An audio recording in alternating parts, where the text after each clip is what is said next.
Yo, what's good everybody, it's Kev, and today I'm going to be doing a full in-depth tutorial and I'm going to show you guys exactly how I made this banner you see here. I hope you guys can learn a thing or two, and I hope it goes a long way. With all that being said, like, comment, and subscribe if you are new, and don't forget to click the bell icon so you don't miss a future upload. Let's get into it. Alright, so the first thing you're going to want to do is to obviously open up Photoshop, and if you don't have Photoshop, don't worry. There's plenty of other options out there, like Pixlr, Photopea, and plenty of other things as well. But if you don't feel like going through those, go ahead and join my Discord at the link at the top of the description, and I'll be able to help you out further through there as well. So once you have one of these softwares open, go ahead and click new, and you're going to create a new project, and the width is going to be 3000, the height is going to be 1000, and I like to put the resolution to 300 just for best, best quality, things like that. If your PC can handle that, if not, then it's fine, don't worry. You can go ahead and just put it down to the standard 72.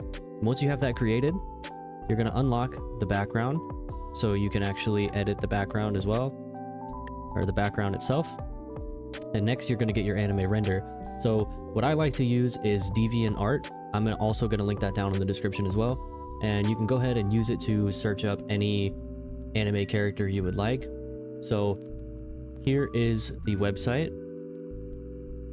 You can look up, today we're going to use Tanjiro, and they render. As you guys can see, there's plenty of options to go through. And don't worry, it's obviously not only restricted to Demon Slayer. There's a bunch of options on here. Like there's Naruto, Dragon Ball, there's a bunch of stuff on here.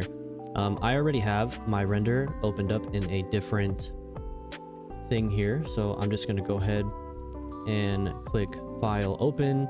And then I'm going to go down to my anime render folder. And then I'll just look up, okay, today we're going to use this one. Okay.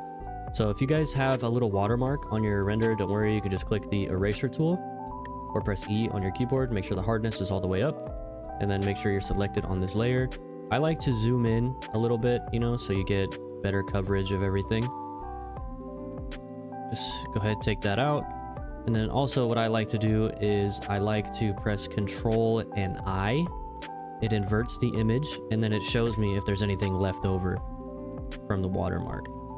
So now that we see that there's nothing, go ahead and press Control I again, Control C on this, and then Control V, and then C. You can kind of see there's a little bit left over, but that's fine. We'll get to that in a little bit. So zoom out, Control T, and then we'll just make it fit the whole thing. So now what we're gonna do is like same thing, like I said, I'll just go ahead, go into this and erase all that, and now we don't have to worry about that.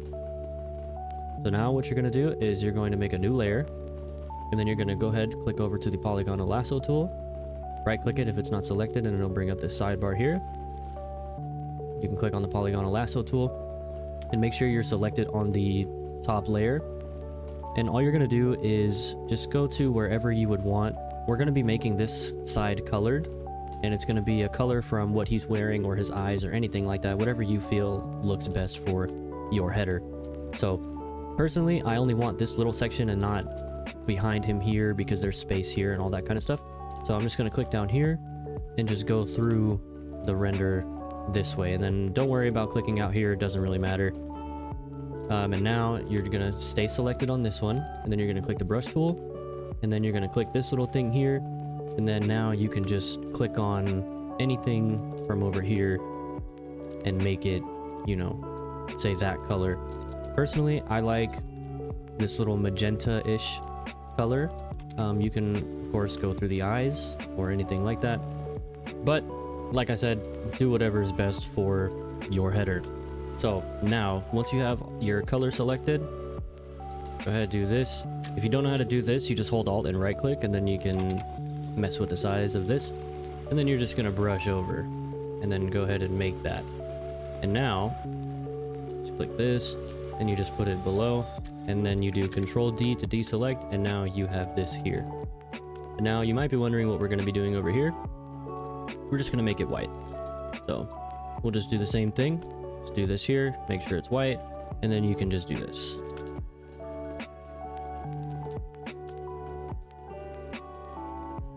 And there you go. So now all you're going to do is press T for the type tool. Make sure it is on black if you do white over here. Say we'll do my name for this. I like this one as more of like a background text. So what I'm going to do is just hide that one for now. And then I'll do Kev again as well, but I'll do a different font. So I personally like this font. It looks good. My opinion. Of course, you can use whatever font you want, but we'll be doing it here. Boom. And now, as you see, this one here, we'll just make this one a little bigger. So there's that. Now, looks kind of funky, but we can just lower the opacity. And then if you would like as well, you can go ahead and click filter, blur, and then motion blur. Convert it to a smart object, of course. And then you can give it whatever distance you want. You know, if you say you want it really high up, make it look like it's like shaking behind there. Up to you. You can also change the angle.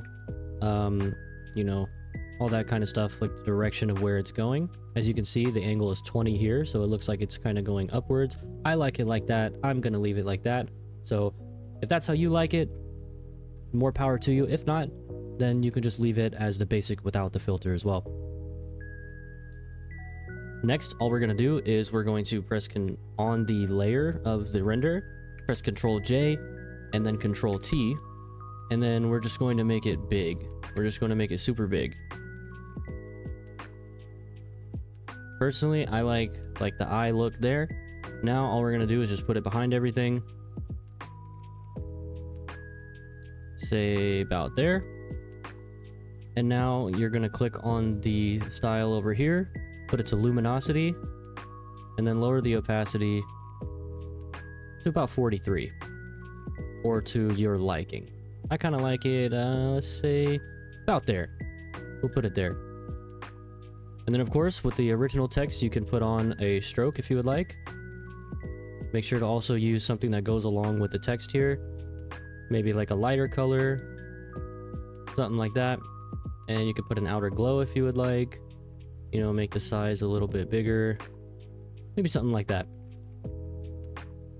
And now we're going to get into the background of over here. You can either leave it if you want to, or, you know, you can put a picture over there as well. So we're going to head back to the website that I mentioned earlier. And now this time we're going to put wallpaper instead. And we can just find something that kind of suits what we got going on. So personally, I like this one. So you're just going to right click it, copy image. Next, you're going to click on the layer that you painted over, like your color side. And then you're just going to press Ctrl V, bring that over there, bring it up, bring the size up a bit. And then you're just going to play with the things on this side. So whatever color you make, the background over here is going to be the colors that are showing through here. So that's the good thing. Or you can make it, of course, however you would want. I personally like luminosity. So that's what we're going to go with. And then, of course, you can lower the opacity a little bit. Up to you. And don't worry, I know it looks kind of rough right now, but we'll get to all of the effects and all that kind of stuff in a little bit. So you're going to select your text, hold shift, and then click on the other layer of your text. Press Ctrl G. And I like to name my layers, so we'll just put text for this one. And then you can press Ctrl T to move them both around and just kind of center it out. So now comes the effects. It's pretty simple so far. Very basic banner, very simple. With this one, this is the paid part. I did pay for this graphics pack here. Big shout out to Yuzo for this fire ass pack. I'll be leaving his channel linked in the description as well. So you're gonna go ahead and just do CCs. This kind of just, you know, gives a different effects, as you can see on the picture there. But we'll do that later on. I like to do overlays. Not this. This one is pretty bright. If it fits your style, then go ahead by any means. But I like this one here. So I'm just gonna do Ctrl C on that. Make sure I'm selected at the top layer. Ctrl V. Hold shift while you're doing this so it stretches out the sides and everything else and not the entire thing. Now, as you can see, it's already kind of taking shape. I also like to have darker edges. So I'll do this one. And don't worry, you can find a bunch of free graphics packs online. Just look it up on YouTube and you'll be able to find some. Just make sure you run a virus scan on them just to be safe.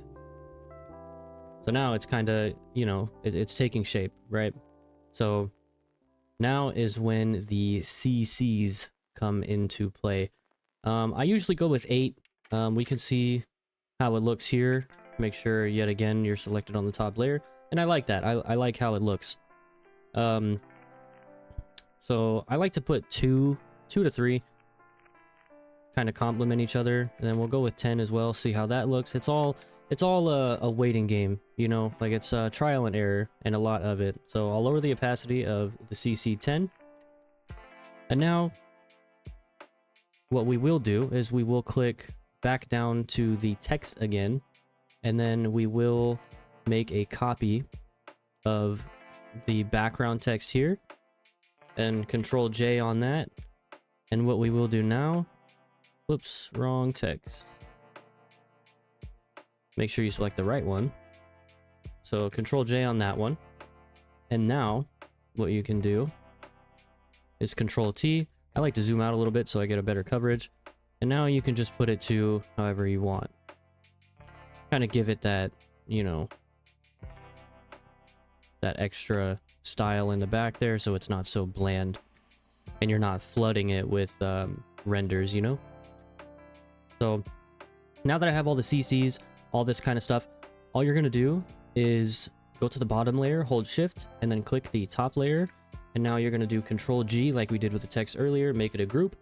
And then you're going to copy this one with Control J. And then we'll just name this one backup, and then we'll name this one main. So now we will make another copy just to be safe, just in case Photoshop crashes or your website crashes, anything like that. Now we're going to do Control E, and as you can see, it made it one whole image. Now we're going to make a couple copies of those, and on the first one, you're going to do Filter, Blur, Gaussian Blur. You can put it to 7 or 10. Personally, I like around the 8 area.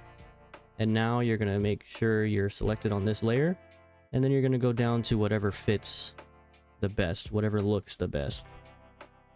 I personally like pin light. I feel like it looks the best. So now you're going to go to the second layer under the top one. Go back to Filter, Blur, Motion Blur this time. But bring it down a bit. We'll put that one to about 7. And now you can also do the same.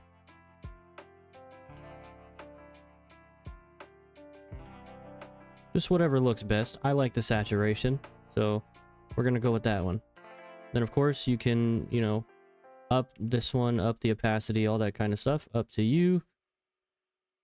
And then once you're done with that, you're just going to hold shift, click the bottom of the main copy we made, and then just press Control E.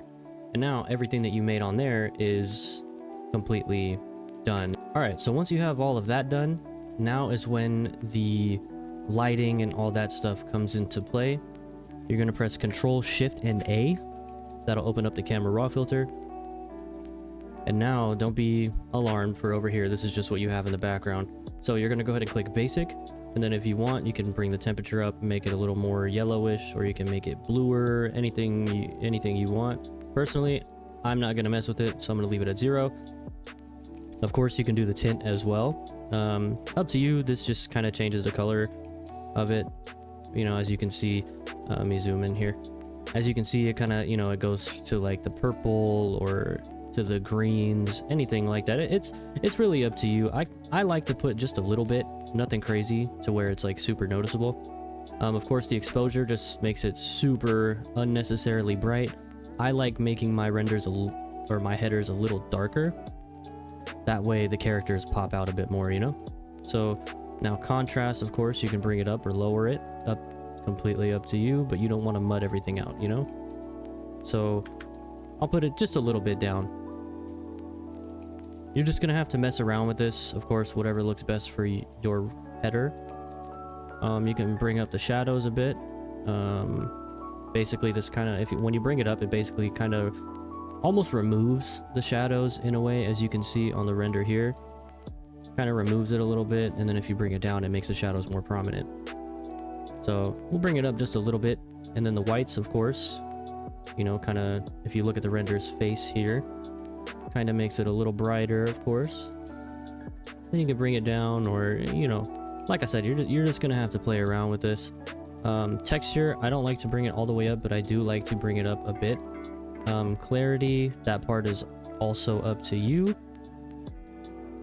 Just bring it up a tiny bit. Dehaze, once again, it's just personal preference here. And now that you're done with all the basic ones, you're gonna go down to detail.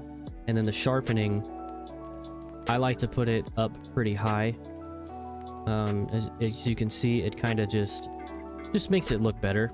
Of course, it stands out the overlay that we put as well. So really, again, personal preference. Noise reduction, I like to put this all the way up. Some people might not like it all the way up, but of course, it's completely up to you. It's your header. So color noise reduction doesn't really do a crazy amount of things. So again, that's up to you. And you can also mess around with these too. If you want, you can do curve, and then, you know, you can bring up the highlights, lower them, you know, stuff like that. Make the lights down, bring them up, the darks, and then the shadows. So it's basically the stuff that's in basic, but it's more customization, in my opinion, because you can literally go on this curve here, and you can bring it up, bring it down, anything like that. So I personally like how it is here. And then we're just going to hit OK. And all that will apply. And if you would like, you can, of course, go to another graphics pack if you have one. And you can find a CC, you know, just more stuff if you would like. But personally, I'm going to leave it how it is. And I like this how it is for a basic starter header. Of course, you can play around with it, add more renders or anything like that. Let's see. I'll go down to brushes here, and maybe let's see if we can find one. I'm sure you guys have seen me use this one a lot, so if you would like, you can go ahead and just put it over it, whatever, you know, and then you can put that there, and then you can just go down to overlay. So whatever it's on, you see it like makes it highlight a little more. Up to you. Just make sure you play around like with these things as well. You can also do multiply, darken, so it's like only an outline of the thing that you put on there. I like overlay because, like I said, whatever it goes through, it kind of highlights it a bit. But of course, personal preference. So it's up to you. I'm not going to be using this, but just putting that out there so you guys can, you know, have any free range basically of whatever you're making. And when you guys are done adding all of your effects and all that kind of stuff, you can press Ctrl Shift and S, head over to wherever you want to save this at. Personally, I already have a Photoshop projects thing, so what we're going to do, I'll just name this one tutorial, and then click save, click OK. That will save it as a PSD, so basically it's a Photoshop file. You can open it back up in Photoshop if you want to make any tweaks later on. Once that is saved, you can press Ctrl Shift S again. Personally, I just like to go in my downloads and then change it to a PNG this time. And now you can just click save, boom. And then we'll go over to downloads, and then here we go. And now you have it. Now you can use it as, you know, anything you want. Personally, I like these as Discord banners. They're really good on Discord. The whole thing looks really nice, especially with Discord. You can have nitro and all that kind of stuff, so you can have a lot of customization when it comes to headers. So that was it. I hope you guys enjoyed the tutorial. I hope I was able to help you guys out, and yeah, I'll see you guys in the next one. Peace.